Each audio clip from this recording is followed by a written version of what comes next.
You're sitting in a quiet room that suddenly feels too small. A dim lamp hums behind you. The air tastes heavy, metallic, like something is ending. She's standing there, arms folded, eyes drifting, breathing shallow. And you can feel it, brother. You can feel the moment her heart detaches before she even says a word. You sense that she isn't leaving for comfort or logic or clarity. She's leaving because something inside her responded to a different kind of presence. Something darker, something unpredictable, something she will never admit she was drawn to. And that's the betrayal most men never see coming. She doesn't walk toward safety. She walks toward intensity.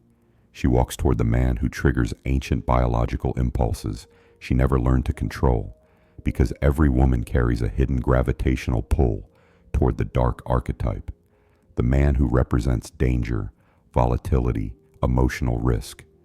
Not because he's good for her, but because her nervous system confuses his instability with passion. And what I'm about to tell you may sting, but it's the kind of truth a man carries for the rest of his life. Women don't fall for chaos.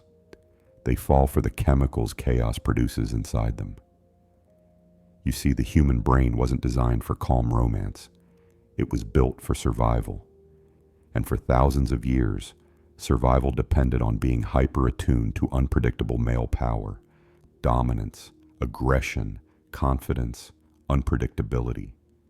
The nervous system treats volatility as high value, even if the conscious mind denies it. That's the biological imperative. When she encounters the dark archetype, her amygdala lights up, her dopamine spikes, her cortisol rises, her emotional processing centers begin firing erratically. She calls it chemistry, but her brain calls it stimulus-based attraction. The result is a psychological trap men rarely recognize. Inconsistency creates emotional intensity, and emotional intensity masquerades as deep connection. This is the mechanism.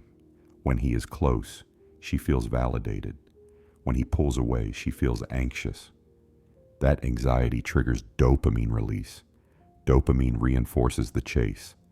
The chase strengthens attachment. Attachment disguises itself as love. Suddenly she isn't attracted to him. She's addicted to the neurological pattern he activates inside her. Let me give you something real. A man can give her stability, affection, emotional safety, and still lose to someone who offers nothing but unpredictability. A man who is present becomes invisible. A man who disappears becomes unforgettable. And so she finds herself drawn, again and again, to the same dark intensity she claims she wants to avoid. Here's a pattern every man will witness at least once in his life. She loses interest when the relationship becomes stable. She becomes restless when the man becomes available. She becomes distant when everything finally feels right. Stability bores her nervous system. Predictability lowers her dopamine. Her biology isn't rewarding peace, it's craving stimulation. And in her search for stimulation, she gravitates toward the man who feels like an emotional cliff edge. She calls him magnetic. She calls him exciting. She calls him complicated. But all she's really feeling is the chemical illusion of depth. A woman raised in emotional uncertainty will find it especially intoxicating. Her brain chemistry was shaped by chaos. Her instincts were shaped by inconsistency. And so she feels most alive when she's emotionally destabilized. Not because she wants pain, but because pain feels familiar. Modern society amplifies this pull. Movies, novels, and viral content glorify the dark, unpredictable man. Social media rewards men who display arrogance, emotional distance, and ego-driven dominance. Dating apps amplify novelty over sincerity. Romantic culture sells the fantasy of a man who breaks all the rules except the ones written for her. Stability doesn't go viral, brother. Volatility does. But every story built on volatility eventually collapses. The dark archetype cannot love deeply. His emotional intensity comes from wounds he never healed. He craves control, not connection. He thrives on the chase, not the bond. And eventually, the very intensity that attracted her begins to consume her. The dopamine fades. The anxiety grows. The fantasy cracks. She realizes she's not in a romance. She's in an emotional loop, a cycle her brain mistook for passion. And the collapse is always the same. She hits a moment of emotional exhaustion. The point where I need him transforms into I can't do this anymore. And the bitter truth arrives like a slow, sharp breath. She didn't love him. She loved the emotional chemicals he produced inside her. And once those chemicals stop feeling good, the spell breaks. But the dark archetype doesn't break with her. He simply moves on, pulling someone else into the same pattern, because women don't love him for who he is. They love him for what he awakens. And what he awakens is the shadow they've never confronted. So where does this leave you, brother? What does a good man do when the world seems to reward the darkest male archetype?